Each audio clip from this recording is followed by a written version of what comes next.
Maha Ego S nak wi kemah wak ambil nak sekolah, nak wi kan wak sekolah sendiri ni. Dia bagi dia motor pelik PGF 51 ne 2. Luar cukup comel, motor baru siapa kita tak ada nak basuh lagi, tak ada nak kawi lagi, tapi tak apa.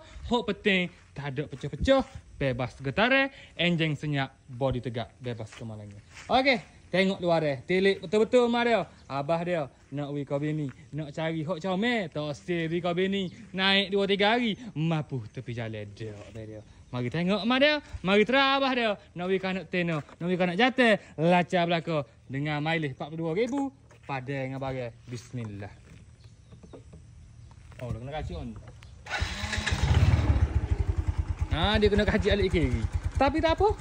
Kaci alik kiri, mungkin kita pakai telefon je selek sikit. Enjin yang ni, body yang tegap, abai berkena, marilah. Igak selalu. Dengar ke tak enjin? Dengar ke tak boleh? Kita tak dekat be.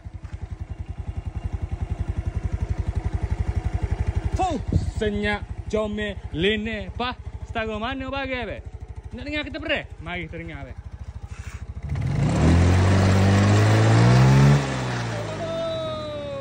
Asak tak tobek, poli tak bunyi, enjin yang kemas, body yang tegap, abai berkena.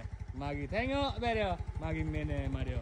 Lapu depan belakang, kiri kanan, berkelip dengan jayanya be dia. Pah, nak cari mana? Harga tak sel 2,500 be dia. 2,500 terlalu mahal untuk motor di kamar motor trading. 2,200 terlalu tak cukup BT be dia. Naknya 2,000 mahal saja, mahal sangat. Kita naknya mari ambil 1,900 saja be. Dengan harga 1,900 be, motor sudah pun comel, enjin sudah pun dine, body sudah pun tegap, abai sudah pun mempunyai duit. Mari klih, mari teragak seberkena, boleh mana lacar.